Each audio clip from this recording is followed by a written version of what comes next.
receber vocês aqui. Entre nós há pessoas assim que nós estamos orando por vocês. E quando a gente não vê as pessoas aqui, a gente sente falta, de verdade. Então, eu gostaria de convidar o Marcelo Flores. Ele é uma pessoa...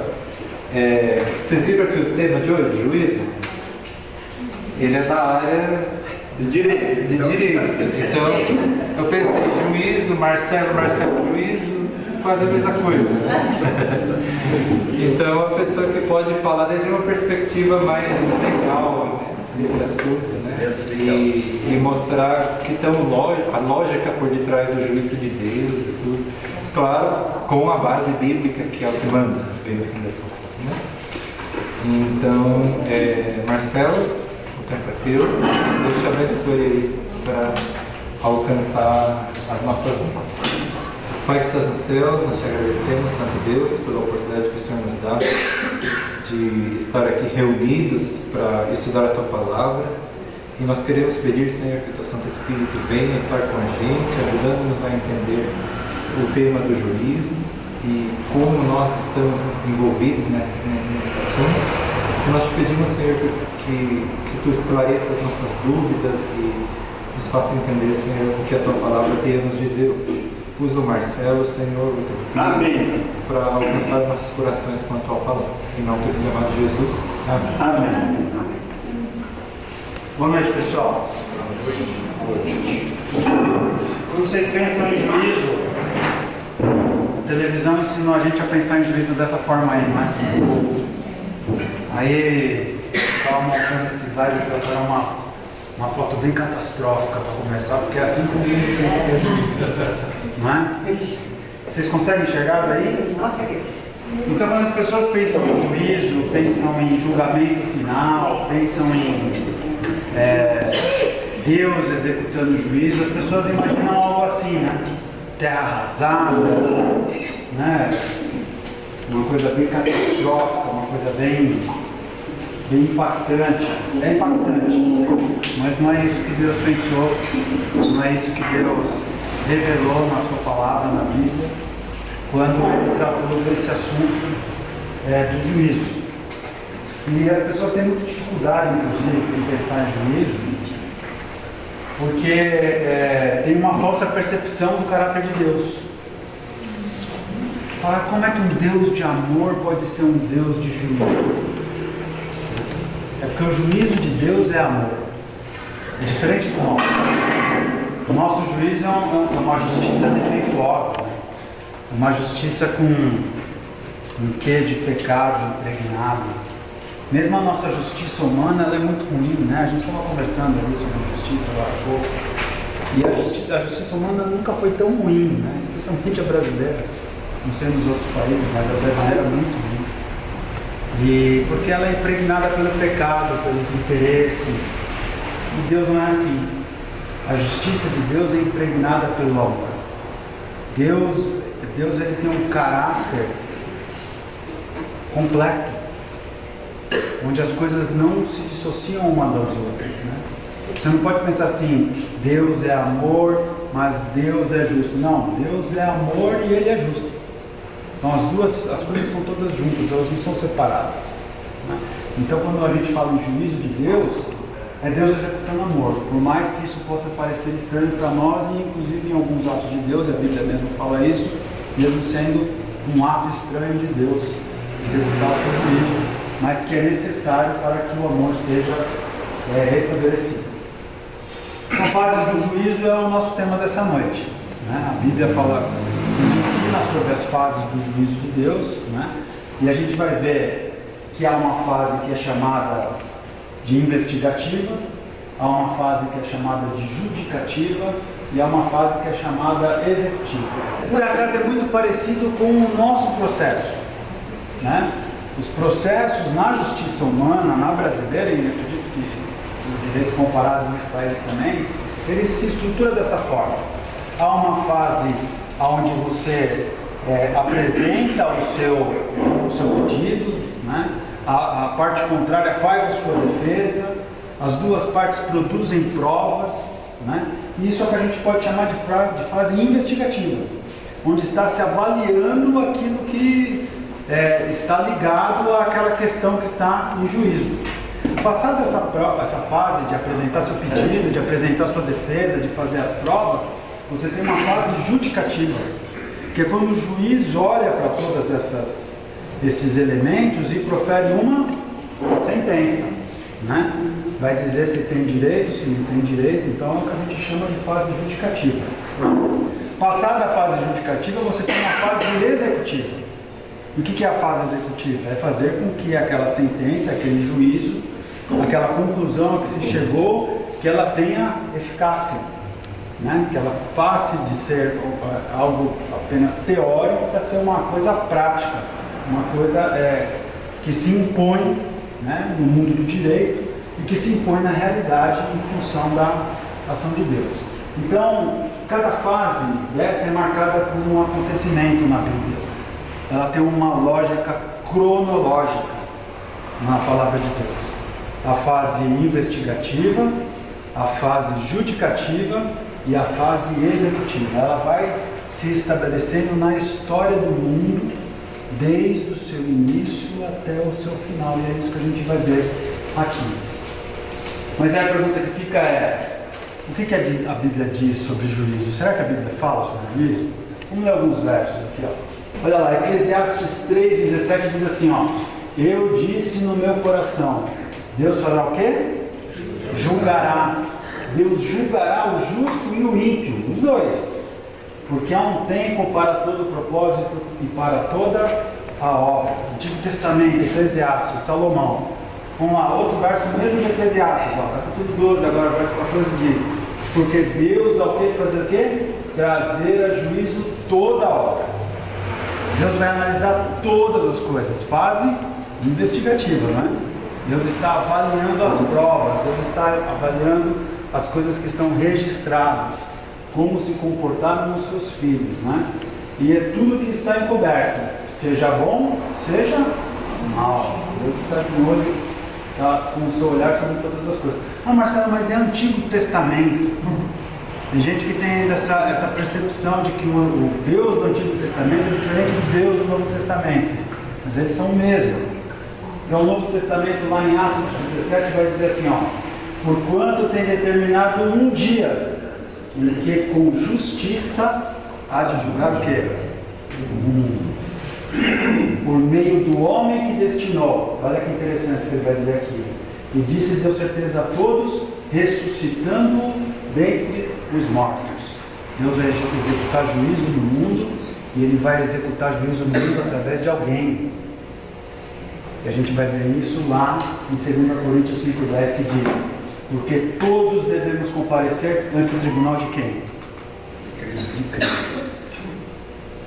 Então não é o Deus do Antigo Testamento, o Deus do Novo Testamento. Cristo é o Deus dos dois testamentos.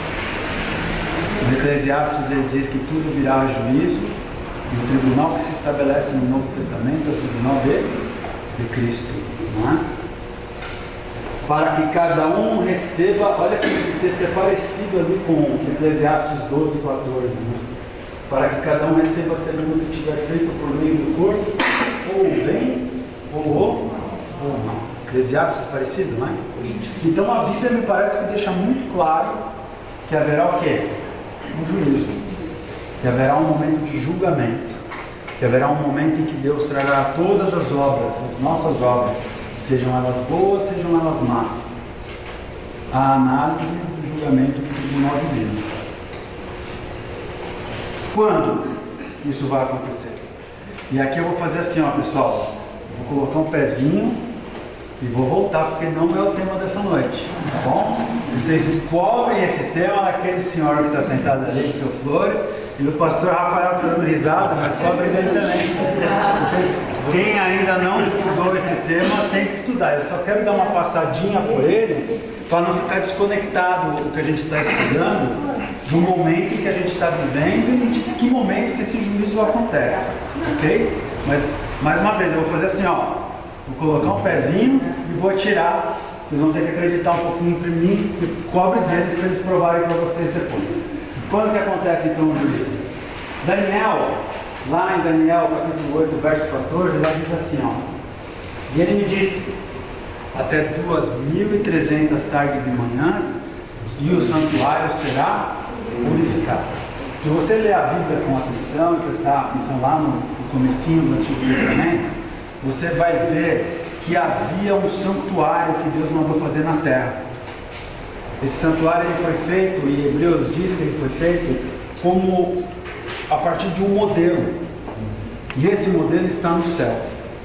Então foi feito aqui na terra, a partir de um modelo que está no céu, para que o homem aprendesse como é que funciona o santuário do céu. E como é que Deus lida com o problema do pecado. E no santuário terreno, né, na tenda do encontro, nesse modelo que Deus mandou fazer no deserto, no tempo de Moisés, esta tenda serviu para fazer o quê? Para que aquele povo entendesse de forma simbólica como Deus executaria juízo e como ele resolveria o problema do pecado através de Jesus Cristo. Ok? E esta tenda que foi construída e se movimentava pelo deserto com o povo indo em direção à terra prometida naquele tempo, essa tenda ela tinha um dia que ela era purificada. Todo o pecado ia sendo simbolicamente acumulado naquela tenda durante todo o ano. Aí havia um dia no ano em que havia grande expiação, que os judeus comemoram até hoje, vocês devem ouvir aí, que é o chamado Yom Kippur, que é o grande dia da expiação. E ele reflete algo que vai acontecer de verdade quando Deus purificará a terra do pecado. E está simbolizado nesse verso que a gente acabou de ler. Até 2.300 tardes e manhãs, e o santuário será purificado. Por quê? Porque o juízo será executado e porque o pecado será definitivamente extirpado, retirado do meio do povo de Deus nessa terra. Vamos lá. Esse juízo, e aí é o que eu falei, vou colocar o pezinho e vou sair. Esse juízo, pelo estudo mais antigo da Bíblia, ele começou em 1844. Essa grande expiação que está acontecendo, a avaliação dos casos de cada um de nós, das pessoas que já andaram por essa terra, e em algum momento esse juízo vai encerrar e vai acontecer algumas coisas quando se encerrar. Mas diz o verso, Daniel 9:25, sabe e entende, desde a saída da ordem para restaurar e para edificar a Jerusalém, até o Messias, o príncipe, haverá 7 semanas e 62 semanas. As ruas e os muros se reedificarão, mas em tempos angustiosos. E para quem nunca viu esse verso, vai dizer assim, Marcelo, não entendi nada. É complexo. É um estudo que você deve fazer de forma detida, em oração, entendendo muitos detalhes de vários pontos da Bíblia, como eu falei, não é o nosso estudo dessa noite. Mas em síntese, esse verso nos quer dizer o seguinte: Daniel, 600 anos antes de Cristo, recebeu uma revelação de Deus, de que um tempo profético seria estabelecido a partir de um decreto, que seria levantado por um rei. Isso se cumpriu no tempo 200 anos depois. O rei Artaxerxes, no ano de 457, após o cativeiro babilônico, determinou que o povo judeu pudesse fazer a reconstrução do templo e de Jerusalém. A partir desta data, de 457, o verso anterior que a gente leu falou assim, até 2.300 tardes e manhãs, e o santuário será purificado. O que quer dizer essas 2.300 tardes e manhãs? Mais uma vez, de forma resumida. 2.300 dias, né? Lembra da narrativa do Gênesis? Era tarde e manhã, o primeiro dia. Era tarde e manhã, o segundo dia. Então, tardes e manhãs, um dia. Só que há um princípio, e ele está estabelecido em 2 momentos na Bíblia, um deles em Ezequiel, capítulo 4, verso 6, que diz que para a escala profética, para fins de interpretação profética, cada dia vale um ano. Tem gente aqui que já sabe, está acompanhando bem. Para cada dia, um ano. Então seriam 2.300 anos. 2.300 anos contados desde 457, vai dar em 1844, por isso o ano de 1844, quando começa o juízo. Daniel 8,19 diz assim: disse, eis que farei saber que há de acontecer no tempo da ira, pois isso pertence ao quê? Ao tempo determinado do fim. Então o tempo do juízo, agora eu volto para o nosso estudo, o tempo do juízo ele está dentro do que a gente chama de tempo do fim. E isso começou em 1844. 2022, vocês acham que nós estamos aonde? No tempo do fim. Pelos sinais proféticos que temos, pela profusão de sinais que temos nos dias em que estamos vivendo, é muito provável que nós estejamos no fim do tempo do fim. Então, o juízo está cada vez mais próximo da gente. O juízo é de Deus, começado com a parte investigativa, que haverá um ponto de transição com a parte adjudicativa e que finalmente apontará para a parte executiva. Tá? Eu fiz todo esse preâmbulo com Daniel 8,14 só para a gente perceber o seguinte: a gente está vivendo o tempo do juízo. Tá? Então, quando a gente fala das 3 fases do juízo, a gente pode ter certeza do seguinte: a gente está no meio dela. Uma grande parte dela já se consumou, uma parte dela, a mais importante, deve se consumar em breve, e depois virá uma nova fase, uma fase final. Aqui tem um gráfico interessante, o Sr. Flores vai explicar isso para vocês um dia, né, Sr. Flores? Ele está aqui descrevendo tudo isso que eu falei, né? E isso tudo está na Bíblia, e você precisa abrir os versos e pegar os livros da história, e você vai ver que de forma maravilhosa Deus falou 600 anos antes de Cristo, 200 anos antes do início da profecia, 2.300 anos antes do nosso tempo, de que haveria uma série de eventos que foram se cumprindo na história. Eu acho maravilhoso o estudo da Bíblia por causa disso.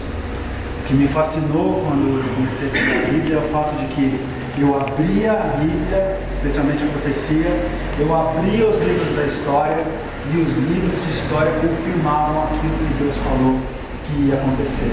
Só que Deus falou antes. E essa é a diferença. Quando nós estudamos Apocalipse, Deus falou antes, Ele falou lá no ano 90 da nossa era. Nós estamos 1900 anos depois e as coisas estão acontecendo diante dos nossos olhos. Aí você olha assim, princípio de direito. Eu sempre falo isso, quem já me ouviu falar isso. É um princípio do direito brasileiro, chamado princípio da razoabilidade. Se muitas coisas, eu falei isso no domingo passado aqui em cima, se muitas coisas já aconteceram, a maioria delas que Deus falou que ia acontecer, se algumas delas no tempo que nós estamos vivendo estão acontecendo, eu não tenho dificuldade nenhuma em falar para vocês que aquele pouquinho que falta acontecer vai acontecer. Ok? Então vamos para onde o objeto do estudo. Agora começa o nosso estudo. Fase investigativa. Das 3 fases, essa é a primeira. 3 fases do juízo, essa é a primeira, fase investigativa. 1 Pedro 4,17 diz assim, ó: porque já é tempo que comece o julgamento por onde? Pela casa de Deus. E se primeiro começa por quem? Por nós. E portanto nós fazemos parte do povo dele. Nós já fazemos parte do povo dele porque ele já nos chamou. Então, o juízo de Deus começa por quem? Começa pela casa de Deus. Qual será o fim daqueles que são desobedientes ao Evangelho de Deus? Olha que interessante. Fase de investigação. Daniel, vamos voltar. Daniel é central sempre, né? Quando a gente fala de juízo. Daniel 7, do verso 9 ao 10, diz assim: olha que interessante. Eu continuei olhando até que foram postos uns tronos e um ancião de dia se assentou. Veja que parece mesmo uma cena de julgamento. Foram colocados tronos e um ancião de dia se assentou, né? Parece que é o chefe de todo esse pessoal que está lá. A sua veste era branca como a neve. Olha que descrição. Depois a gente cruzando essa descrição, nós vamos perceber que estamos falando de Jesus e de Deus. E o cabelo de sua cabeça como uma pura lã. E o seu trono era de chamas de fogo, e as suas rodas de fogo ardente. Há um cruzamento aqui com Ezequiel, né, pastor? 1 e 2. 1 e 2, Ezequiel 1 e 2. Um rio de fogo manava e saía de diante dele. Milhares de milhares o serviam. E milhões de milhões assistiam diante deles. O que aconteceu? Leiam comigo. Assentou-se o juízo e fizeram o quê? Abriram-se os livros. Lembra que eu falei? Na fase de instrução do processo, o juiz vai fazer o quê? Vai abrir os autos. Agora não é mais assim, né? Agora é com mouse, né? Agora é digital. Mas ele, antigamente o juiz abria o processo e foi água. E lia sobre as provas, e lia os testemunhos, e lia a perícia, e lia todos os elementos que eram importantes para que ele fizesse o quê? Um julgamento, para que ele estabelecesse um juízo, para que ele estabelecesse uma sentença, uma decisão sobre aquela questão que foi posta para ele. Então assentou-se o juízo e abriram-se os livros. Olha Daniel 12, 21, que ele fala assim, e naquele tempo, Daniel 12 é o último capítulo do livro de Daniel, e está descrevendo a volta de Jesus, o momento de pico da interpretação do livro de Daniel. E naquele tempo se levantará Miguel. Sobre Miguel, aqui mais um estudo que o Sofrônio vai ter que dar para vocês. O grande príncipe que se levanta a favor dos filhos do teu povo, e haverá um tempo de angústia qual nunca houve. Estou falando do fim do fim aqui. Desde que houve nação até aquele tempo, mas naquele tempo livrar-se-á o teu povo. Que povo que é esse que vai ser liberto? Todo aquele que for o quê? Achado no livro. Que livro que é esse? E finalmente, dizendo com grande voz, Apocalipse 14, 7, temei a Deus e dá glória do quê? Porque é vinda a hora do juízo. E adorai aquele que fez o céu, a terra, o mar e as fontes das juízo investigativo, momento de avaliação das provas, de leitura da vida de cada um de nós, o que fizemos de bom, o que fizemos de mal. Mas é uma coisa maravilhosa envolvida nesse juízo que a gente vai ver mais para frente. Olha que interessante as palavras do pastor Manuel Stina. Assistido por anjos celestiais do nosso sumo sacerdote, quem? Jesus Cristo. Entra no lugar santíssimo, da onde? Do santuário celestial, né? Santuário celestial, que é o modelo principal do qual aquele que foi feito aqui na terra, como a gente conversou um pouco antes. Comparece à presença de Deus o Pai, para fazer expiação por todos os que creram em seu nome. Jesus Cristo está neste momento no santuário celestial, intercedendo por mim e por você. Fazendo o quê? Expiação. Cada vez que vamos a Ele pedimos perdão pelos nossos pecados, somos perdoados. E os méritos de Cristo são colocados em nosso favor para que nós estejamos inscritos no livro da vida. E entrar no livro da vida, pessoal, tem gente que pensa que é assim, né? Aceitei a Jesus, entrei no livro da vida, pequei, saí do livro da vida, pedi perdão, voltei para o livro da vida, pequei, saí. É assim? É assim que funciona? Não é assim. Você só vai sair do livro da vida se você falar, eu não quero. Eu não quero. Entende? Quando você olha para a cruz e fala assim, eu aceito a morte de Jesus em meu lugar. Livro da vida. Não foi isso que aconteceu com o ladrão na cruz? Livro da vida. No último segundo da vida dele, eu quero, Senhor, eu quero ser salvo. Livro da vida. Se ele tivesse descido daquela cruz e tivesse continuado vivendo, e aí ele peca, ele sai do livro da vida? Não. Ele só sairá do livro da vida se ele negar Jesus Cristo. Porque se ele cair e falar assim, como eu faço todo dia, eu espero que vocês também façam, todo santo dia,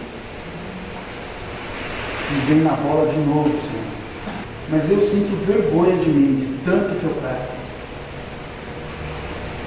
Mas ele fala assim, nem lembro mais, o que foi que você fez, né? Porque no momento em que você pede perdão, a Bíblia diz que os seus pecados são jogados no fundo do mar. E ninguém mais pode olhar para você e falar assim, você pecou. Porque quando você pergunta para Deus, Deus fala assim, que pecado? Do que você está falando? Não, senhor, lembra 15 de fevereiro? Que? Nós não esquecemos. Nós não perdoamos. Mas Deus esquece. Deus perdoa. O juízo é baseado no que está escrito nos livros. Há vários livros. O livro da vida, o livro memorial e também o livro de registro dos pecados. Quando alguém tem pecados para os quais não houve arrependimento, olha só, presta atenção. Quando alguém tem pecados para os quais não houve arrependimento e confissão, o nome do culpado é omitido do livro da vida. Lembra que eu falei? Sai. Por que sai do livro da vida? Porque não pediu perdão pelos pecados. Porque não confessou. Você sabe quando que a gente está no perigo de perder a salvação? No momento em que a gente começa a chamar o que é certo de errado e o que é errado de certo. Aí vai dar B.O. Aí vai dar problema. No momento em que você começar a falar assim, não sei se é bem isso que Deus quis dizer, né? Aí você está andando no campo perigoso. Aí você está andando naquela linha, tentando se equilibrar para tentar resolver o teu caso. Você resolver o teu caso. E todas as vezes que você tentar resolver o teu caso, vai dar problema. Porque só Jesus Cristo pode resolver o nosso caso. E só tem um jeito da gente resolver o nosso caso. Arrependimento e confissão. O pastor termina dizendo, o juízo investigativo termina quando? Pouco antes de Jesus voltar à terra. Lembra que eu falei que tudo tem fases? O juízo investigativo começou quando? 1844. Quando termina? Pouco antes de Jesus voltar à terra. Quando? Sua segunda vinda. Quando isso acontecer, todos os casos estarão o quê? Decididos. Todos os casos. A investigação foi feita. E agora os livros já podem ser fechados. Porque as provas já foram avaliadas. Não tem mais nada para acrescentar, mais nada para retirar. O Apocalipse vai dizer assim, continue fazendo mal aquele que é mal. E continue fazendo bem aquele que é do bem. 22:11 de Apocalipse. Muito obrigado. Nunca lembro. Mas é isso que diz. Eu sei que está lá. Eu sei que está lá. Então a primeira fase do juízo, a fase investigativa. Que vai até quando? Até o momento imediatamente anterior à volta de Jesus. E começa quando? 1844. Também chamada de juízo comprobatório. Nós tivemos a fase investigativa, né? Os livros foram abertos, as provas foram avaliadas, Jesus vai voltar.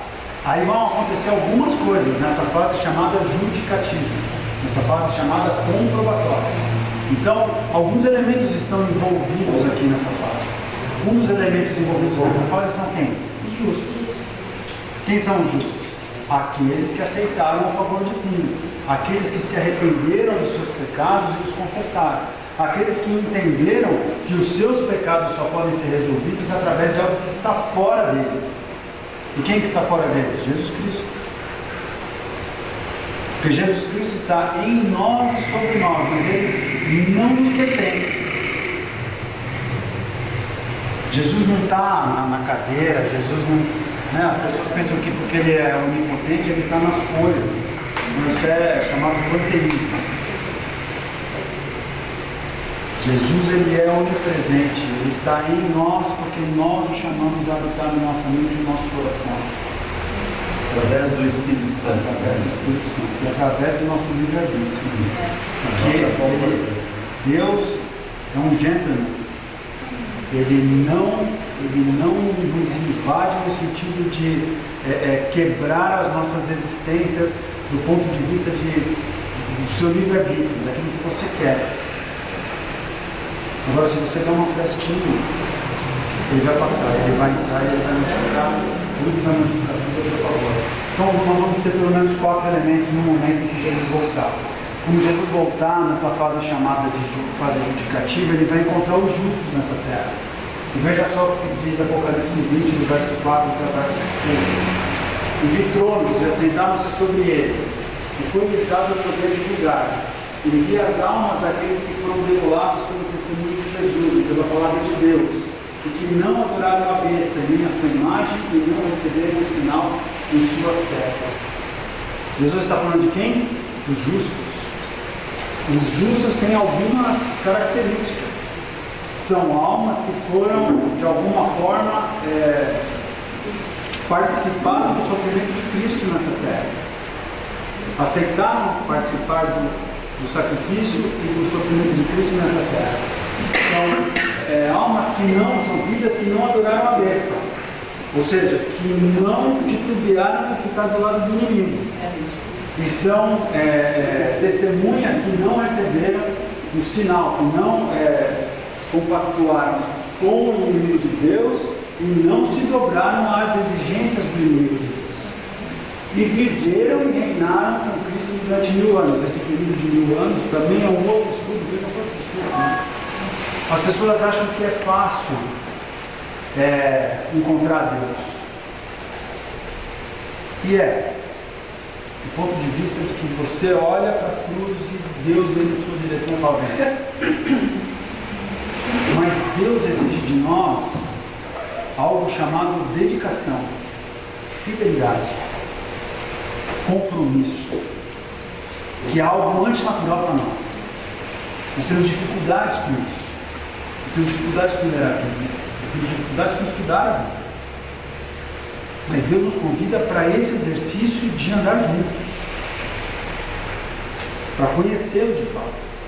A gente só conhece de fato aquela pessoa com quem a gente anda junto. Esse exercício ele é bem formalizado na constância do casamento, né? Marido e mulher. A pessoa namora e ela acha que ela conhece a outra pessoa. Mais ou menos. Porque é só na hora mesmo do todo dia acordar junto, aí é que começa a conhecer de verdade. Eu estava vindo para cá, pergunta para ela. Eu estava vindo para cá e a Elisê me respondeu um negócio, eu falei assim, você está bravo? Eu não estou bravo. Eu falei assim, eu te conheço. Faz mais 20 anos que a gente está junto, eu sei disso. Ela falou, é ruim isso, né? Eu falei, não, é bom, é excelente, a gente se conhece. Isso é andar junto. E Deus espera esse relacionamento conosco, que nós andemos juntos com Ele. Então, quando Jesus voltar, vai abrir esse prazo de 1000 anos. E nós precisamos estudar para compreender também. Como tantos outros temas que tem na Bíblia. Não por acaso a Bíblia é grossa, porque tem muita coisa para contar. E é pouca coisa. Diante de tantas outras que Deus tem para revelar para nós, que vai demorar a eternidade para a gente mostrar. Mas o que Ele resolveu mostrar está na Bíblia e é necessário que nós conheçamos. Necessário para quê? Necessário para a nossa salvação. Necessário para a gente viver melhor aqui e agora. Porque às vezes as pessoas podem pensar assim, só pense em salvação, só pense em volta de Jesus Cristo. No meu caso é verdade. Mas eu garanto para você, faça o teste. Se você viver de acordo com a Bíblia, você vai viver melhor aqui e agora. Aqui e agora. Faça o teste. Desafio você. Faça o teste. Se você seguir as orientações da Bíblia, você vai ser mais... Eu não gosto da palavra feliz, porque a palavra feliz ela traz uma conotação errônea. Mas você vai ser mais pleno. Aqui e agora mais estável. Mas você vai viver uma temperança melhor. Mas os outros mortos não reviveram até que os 1000 anos se acabaram. Essa é a primeira ressurreição. E aí o verso diz: bem-aventurado e santo aquele que tem parte onde? Na primeira ressurreição. Sobre estes não tem poder a segunda morte, mas serão sacerdotes de Deus e de Cristo. Quando Cristo voltar no juízo, Juízo judicativo.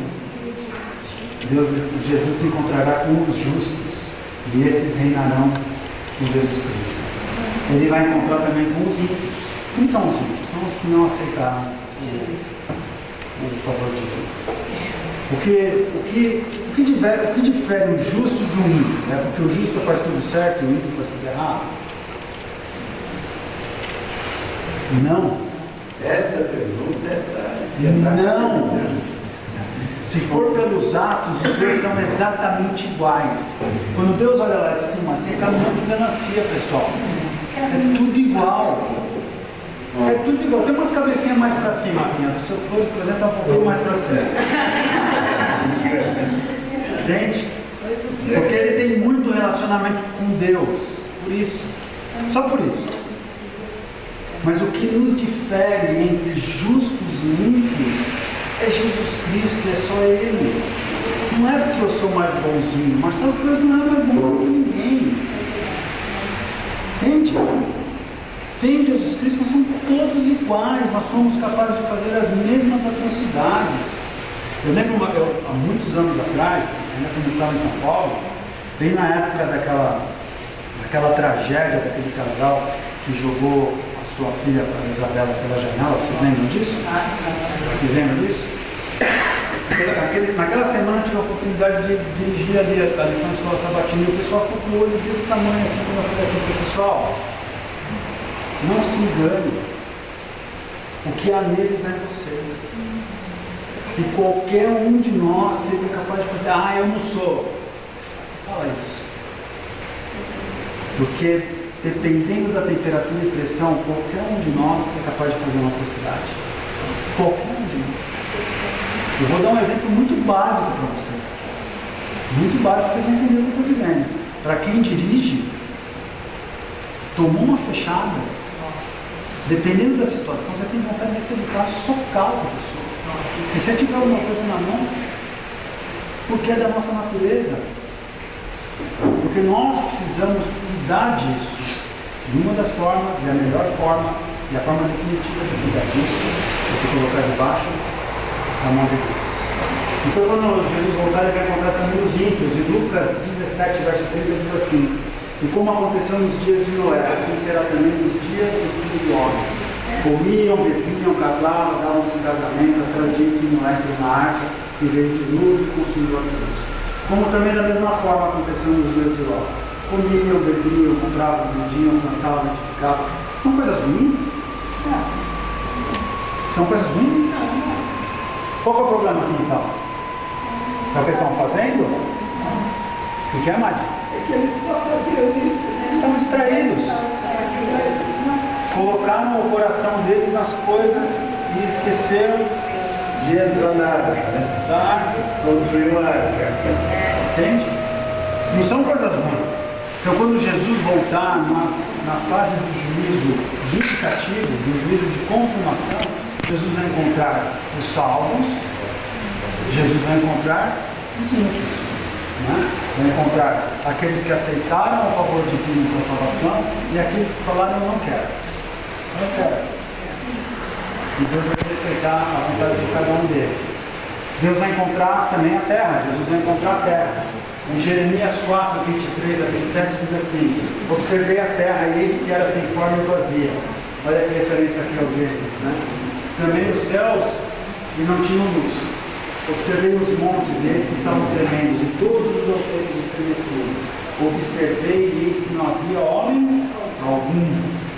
E todas as aves do céu tinham fugido. Vi também que a terra fértil era um deserto. E todas as suas cidades estavam derrubadas diante do Senhor, diante do furor da sua ira. Porque assim diz o Senhor, toda essa terra será o quê?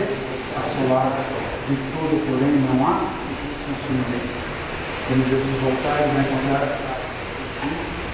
os justos para a salvação. Ele vai encontrar os ímpios para a perdição. Ele vai encontrar a terra para a destruição. E finalmente, para que ela seja renovada. Para que ela seja renovada. E finalmente, todo esse mal. Jesus vai encontrar com o cara e com os homens que fez todo esse mal. com a terra, 20, no verso 2, e com os homens. Diz a Bíblia, em Apocalipse 20, no verso 2, e a mão de Jesus voltar e prenderá o dragão. Você percebeu esse gente que é o diabo e Satanás? Ele amarrou o corpo, viu? Você percebeu que ele estará amarrado? É a terceira vez que os justos serão levados. Por que ele estará amarrado? Porque os justos serão levados e morrerão. E a terra estará vazia. Os justos estará amarrado. E a terra estará solta, mas literalmente. Por isso ele estará nem nada amarrado. Ele estará solto, mas literalmente circunstancial. Nem nada amarrado. Então a gente precisa entender os símbolos da circunstancial. Então nós temos o juízo investigativo, os símbolos, né? E nós temos o juízo judicativo. No judicativo a gente tem juízo, quando Jesus volta, o investigativo termina imediatamente antes da volta de Jesus. O judicativo começa quando termina imediatamente quando Jesus volta. Ele encontra. O judicativo começa os justos, os ímpios, quando Jesus até e Satanás. E esse povo é tirado durante 1000 anos. Neste período, por isso que é chamado de juízo de confirmação. Porque nesse período os justos terão acesso aos livros e poderão ver o que aconteceu na história dessa terra. E os justos saberão que Jesus foi justo e aplicou justiça. E os que estão salvos por causa da ação de Cristo. E os que não se salvaram porque não quiseram o favor de Deus. Isso é uma convicção, amigos, que é muito importante da gente ter. Muito importante da gente ter. Só não vai se salvar quem não quiser. Eu não estou falando que todo mundo vai se salvar, porque não é isso que a Bíblia diz. A Bíblia diz que os perdidos serão como areia no mar. Tem gente que vai se salvar no último segundo, pessoal. Entendeu? Você olhou, você já condenou. Você já falou assim, não tem mais jeito, está perdido. Mas a pessoa, na hora antes de fechar o olho, olhou para Deus e Deus falou, vem. Porque é somente um ato de vontade de falar que você. O Salmo diz, eleva os meus olhos para os altos montes, onde vem o meu socorro. Nunca mais eu esqueci essa história. Não vou contar a história hoje, mas uma vez eu ouvi essa história, nunca mais eu esqueci essa história. Eleva os meus olhos para os altos montes, de onde vem o meu socorro. Se a pessoa no último segundo, mais uma vez, como um ladrão na cruz, levantar os olhos dela para os altos montes e falar, eu quero, vem. Ah, mas não é justo. Quem é você para falar que não é justo? Quem é você para falar que não é justo? Se o Deus da justiça está falando aqui. Então a gente nunca deve tomar o lugar de Deus e pensar em quem está salvo e desanimar com os que a gente acha que está perdido, porque a gente não sabe. A gente não sabe, Deus sabe. Olha mais uma vez o pastor Manuel falando aqui nesse estilo. Durante os 1000 anos, entre a ressurreição dos justos e a ressurreição dos ímpios, ocorre essa fase do julgamento, chamado judicativo. Né? 1 Coríntios 6, 2. Enquanto os santos estão nos céus com Jesus participando do juízo, os ímpios estão mortos na terra, como está em Apocalipse, capítulo 20, verso 7. Finalmente a fase executiva. Judicativo, investigativo, judicativa e executiva. Não vou esquecer nunca mais, hein? Vamos lá. Aqui nós vamos ler junto. Abre a Bíblia de vocês em Apocalipse, que a gente vai ver alguns versos juntos aí. Quem lê pra gente? Verso 11 e verso 12. Então vi um grande trono branco, aquele que está sentado nele. A terra e o céu fugiram da sua presença, e não foram vistos mais. E também os mortos, tanto os importantes como os humildes, que estavam de pé diante do trono. Foram abertos livros, e também foi aberto outro livro, o livro da vida. Os mortos foram julgados de acordo com o que cada um havia feito, conforme estava escrito nos livros. Viram só? A gente já leu isso, não leu?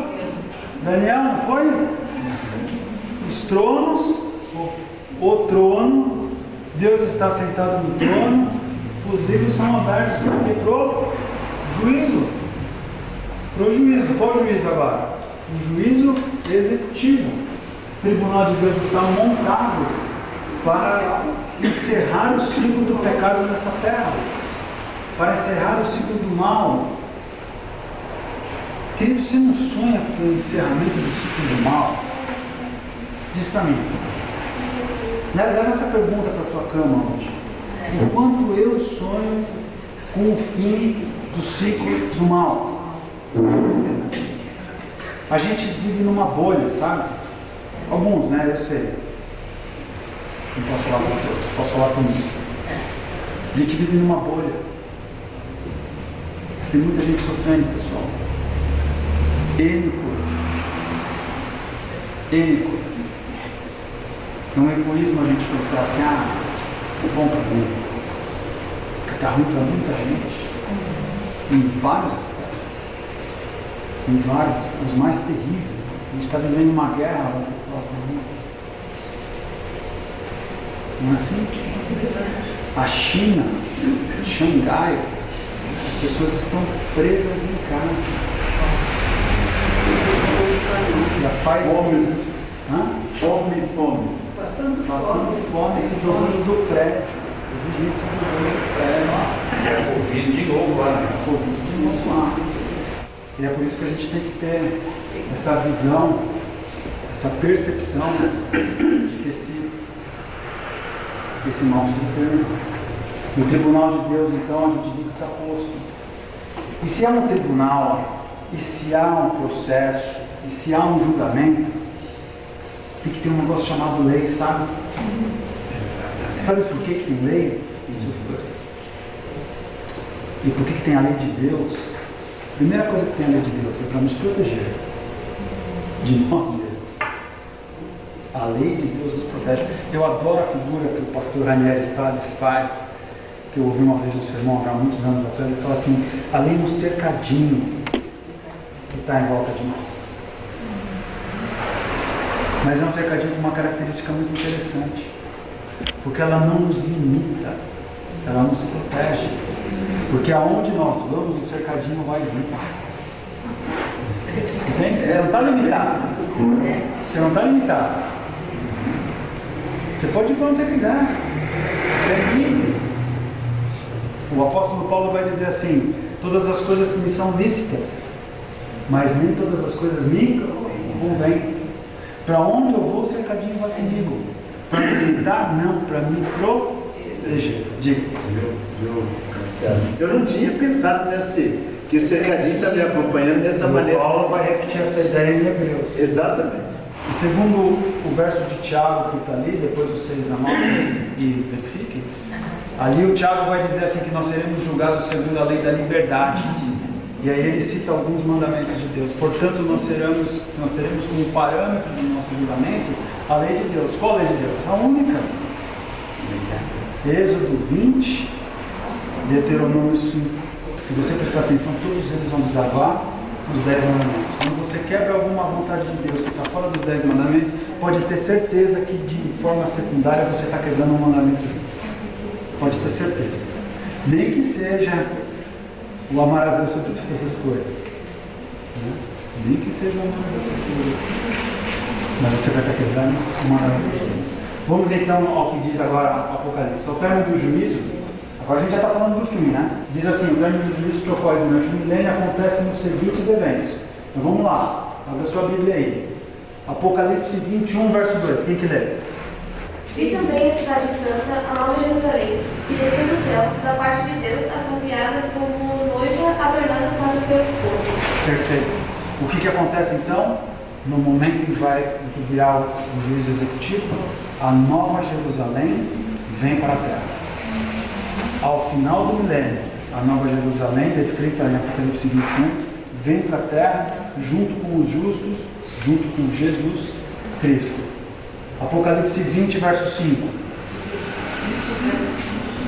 Quem que lê? Os restantes dos mortos não reviveram até que se completassem os 1000 anos. Perfeito. Esta é a primeira ressurreição. Perfeito. Apocalipse 20, verso 5 diz que os mortos, e portanto os ímpios, eles estão dormindo até o momento da volta de Jesus com a Nova Jerusalém, com o povo santo de Deus. Agora é santo mesmo. Porque a Bíblia vai dizer em Coríntios e em Tessalonicenses que no momento em que tocam as trombetas e que Jesus voltar, vão acontecer algumas coisas. Né? E a Bíblia diz assim que os mortos em Cristo, o quê? Ressuscitarão primeiro. Né? E aí a Bíblia diz assim na sequência: e nós, os que estivermos vivos, seremos transformados num abrir e fechar de olhos, e estaremos com o nosso Senhor para sempre. Então, quando Cristo volta, vai ter dois grupos de pessoas. A gente já viu ali: os ímpios e os justos. Jesus volta, os ímpios morrem, os justos são transformados. Os justos que estavam dormindo, que estão no pó da terra, são ressuscitados. E o quarto grupo, que são os ímpios que estão dormindo, continuam dormindo. E vão continuar dormindo durante 1000 anos, até quando a Nova Jerusalém se instala, como está ali em Apocalipse 20, verso 5. Quando a Nova Jerusalém se instala, há uma segunda ressurreição. E, queridos, nenhum de nós quer participar dessa ressurreição. Nós queremos, se nós passarmos pela morte, espero que nem isso a gente precise passar, mas se nós passarmos pela morte, nós devemos estar na primeira ressurreição. Quando Jesus voltar, no final da fase investigativa. Ok? Porque na segunda ressurreição ressuscitarão apenas os ímpios, apenas os injustos. Tá? Então tá lá, os ímpios mortos ressuscitam. Apocalipse 20, verso 7. Depois que os 1000 anos terminarem, Satanás será solto da sua prisão e sairá para enganar os povos de todas as nações do mundo, isto é, Gog e Magog. Satanás os juntará para a batalha, e eles serão tantos como os grãos da areia da praia do mar. Olha que interessante, no verso 25, os ímpios ressuscitaram. Satanás agora está solto. Por que ele está solto? Porque tem gente para ele tentar. Então agora ele está solto de novo. E ele vai tentar esse povo novamente. O que vai acontecer então? Apocalipse 20, verso 9. Quem que lê? Marcharam então pela superfície da terra e sitiaram o acampamento dos santos e a cidade querida. Desceu, porém, fogo do céu e os consumiu. Viram? Olha a mecânica. Ímpios ressuscitados, Satanás solto para tentar os ímpios ressuscitados, ele os tenta fazer o quê? Atacar cidades. E acontece o quê? Juízo. Desce fogo do céu e os destrói, para que o mal nunca mais se levante outra vez. Esse é o exemplo de Apocalipse 20, verso 10. Para terminar a história do mal. Vamos lá. E o diabo que os enganava foi lançado no lago de fogo e enxofre, onde está a besta e o falso profeta. De dia e de noite serão atormentados para todo sempre. Amém. Amém. Amém. Não pelo ser atormentado para todo sempre, mas pelo fim do ciclo do mal. Pelo fim do ciclo do mal. É outro estudo. Seu Flores, mais um estudo que você vai ter. Você é um típico Não existe um local onde as pessoas vão ficar sendo atormentadas pela eternidade. Isso é folclore bíblico. A doutrina bíblica não ensina isso. Igual está sendo divulgado Em aulas anteriores nós falamos que não existe o inferno como lugar de tormento eterno, mas sim como um evento. Perfeito. Dura um pouco de tempo. Exatamente. Dura o tempo que dura o pecado. Vamos para os finalmente. No final dos 1000 anos ocorre a segunda grande ressurreição. Os ímpios ressuscitarão dos mortos, comparecendo perante Deus para a execução do juízo executivo. Escrito e receberão a condenação. Quando se abrem os livros, o olhar de Jesus incide sobre cada ímpio, e cada um se torna cônscio de seus pecados. Olha que interessante essa frase. e das oportunidades que tiveram de salvação e não quiseram. Os ímpios falarão assim: Jesus é justo. Próprio Satanás Logo o joelho se dobrar. vai reconhecer. Eles vão reconhecer que Jesus é justo e que estão recebendo aquilo que eles optaram por receber. Ali estão muitos que pertencem à raça de grande longevidade, de grande intelecto, reis e generais, guerreiros orgulhosos, ambiciosos, aqueles que participaram da morte de Jesus, também aqueles em todos os tempos que se exaltaram acima de Deus. Diante de todos os fatos do grande conflito, o universo inteiro, inclusive os rebeldes, exclamam: justos e verdadeiros são os teus caminhos, ó Rei das nações. Não é? Então, o que diz a Bíblia? Nós começamos com Bíblia, nós estudamos a Bíblia o tempo todo, nós vamos terminar com a Bíblia, porque não importa o que eu penso, importa o que a Bíblia fala. Vamos lá. Isso é o mais importante agora, hein? Se vocês não lembrarem de mais nada que eu falei dessa noite, isso é o mais importante. Esses 3 versos vocês não podem esquecer. Tá bom? Vocês esqueceram de todo o resto, esses 3 versos vocês não podem esquecer. 1 João 1,9. Se confessarmos os nossos pecados, ele quem? Jesus é fiel e justo para nos perdoar os pecados e nos purificar de toda a injustiça. Lembra que eu falei? Não importa o que você cai. Importa. Mas não é definitivo. Importa você não cair e ficar. É olhar para cima e falar: pisei na bola, me ajuda. Levanta e começa de novo. Começa de novo. A tendência é que as quedas vão diminuindo. Elas vão acontecer, porque nós somos pecadores. Mas elas vão diminuir. Deus atuará em nós. Deus diminuirá a nossa incidência de pecado. A ação do seu Espírito, o mesmo poder que sai da cruz para nos salvar, sai da cruz para nos habilitar a andar longe dos caminhos maus. É o mesmo poder. A mesma cruz que nos salva, que nos redime, que nos abre a porta da eternidade, e que é um poder inimaginável para isso, venceu a morte. A cruz que vence a morte e que nos convida para a vida, ela nos convida a viver em abundância, aqui e agora. Que Deus, que Jesus seria esse, e que o poder do pecado seria maior do que o poder dele, isso não pode existir. Você não pode trabalhar com essa hipótese. Você tem que trabalhar sempre com a hipótese de que o poder de Jesus é maior do que o poder de Satanás sobre nós. Ah, mas nós temos pecado dentro de nós. Nós temos, mas nós servimos um Deus que pode aniquilar o pecado. Ah, você está dizendo que a gente vai ficar imune ao pecado? Não, nós não vamos. Até a transformação nós não vamos. Mas Deus pode anular o pecado em nós. Depende de nós andarmos com Ele. Depende de conhecê-lo, depende de andar com a sua palavra, depende de orar, depende de se afastar do mal. Quanto mais a gente andar aqui na bordinha do errado, mais difícil fica de não fletar com o mal. A Bíblia diz assim, desculpa se eu for estourei o prazo. A Bíblia diz assim, que Jó ele era temente a Deus e o quê? Desviava do mal.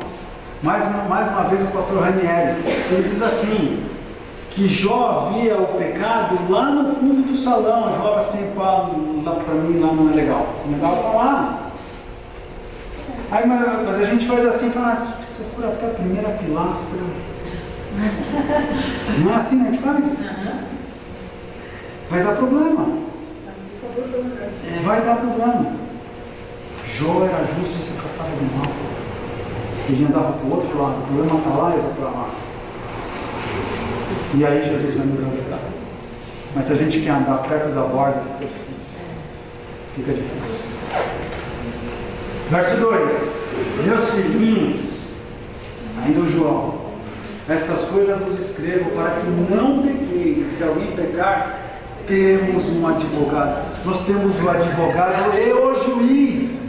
Como é que você perde, querido?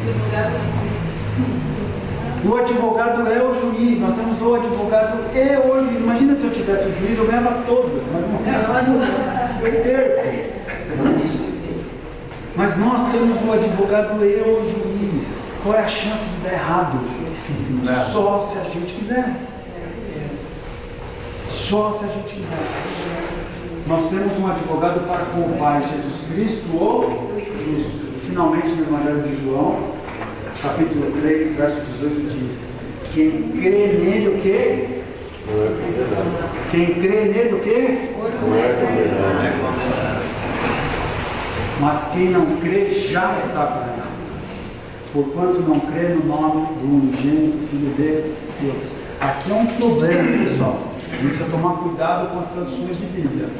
Porque às vezes a tradução da Bíblia, ela vai refletir as convicções da pessoa que traduziu.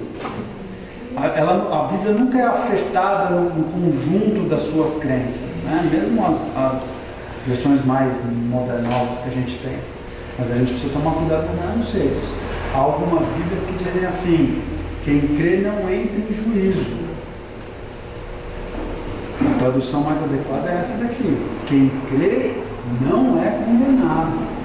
Porque nós estudamos aqui, já faz 1 hora que a gente está estudando, que todos nós passaremos pelo juízo, mas não seremos condenados. Por quê? Porque cremos no Jesus Cristo justo, e pelos méritos dele estamos salvos.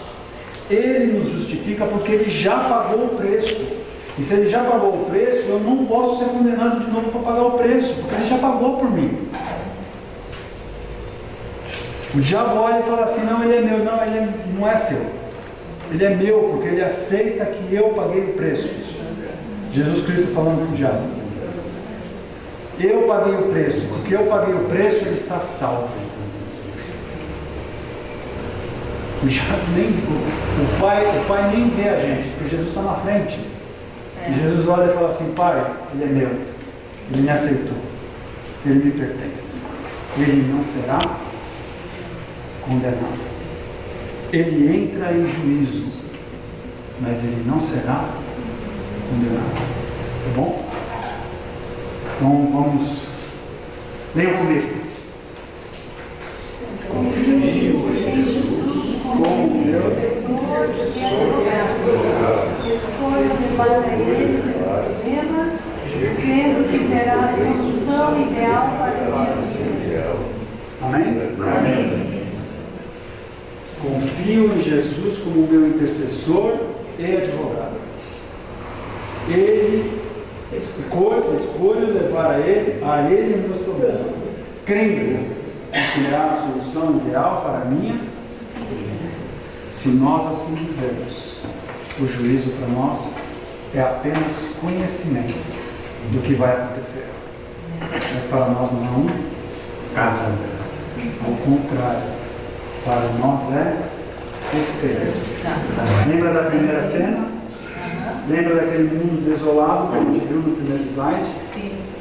Aquela é a figura do juízo para quem não tem Jesus Cristo ao seu lado. Para quem tem Jesus Cristo ao seu lado, o juízo é isso aqui. É esperança. De um mundo diferente. De um mundo sem pecado, sem sofrimento. Como diz lá em Apocalipse 21, as primeiras coisas passaram, não haverá mais choro, um clamor, nem dor. E nós estaremos com o nosso Senhor pela eternidade. Amém. Desculpa ter passado um pouquinho do horário. Vamos orar? Querido Pai, muito obrigado, Senhor, porque nós não temos o que temer. Amém. Não há o que temer. Vimos nessa noite de forma muito clara que há um juízo em andamento, mas nós temos o advogado perfeito, que não perde nenhuma causa, e nós temos o juiz ao nosso lado. Senhor, que nos méritos de Cristo nenhum de nós aqui se perca. Amém. Que todos nós aqui, todas as famílias, Senhor, aqui representadas, compareçam diante de Ti para a salvação. Que os nossos queridos que já descansaram sejam ressuscitados, Senhor, para serem levados junto conosco para a eternidade. Amém. Amém. Nós te pedimos, Senhor, que assim como Paulo, nós continuemos vivendo na esperança de Te receber vivos Que os nossos olhos te vejam, Senhor, abrir as nuvens do céu para vir nos buscar. Amém. Nós tenhamos esse privilégio de viver o fim do tempo do fim. Amém. Compreendendo o que está acontecendo, chamando outros para a salvação e aguardando de forma ansiosa o cumprimento das promessas que o Senhor nos deixou. Amém. Abençoa cada vida que aqui está presente nessa noite. Abençoa cada lar, Senhor, que está representado aqui nessa noite. Nos guarda para sempre, Senhor, que nós te pedimos e te agradecemos. No nome de Jesus. Amém. Senta um pouquinho só.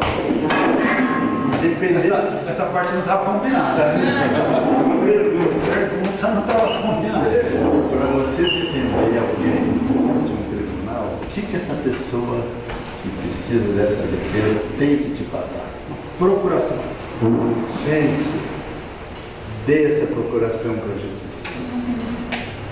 Dê a sua procuração para Jesus hoje, não pode ser amanhã. Dê essa procuração. E Ele vai te defender que você vai precisar.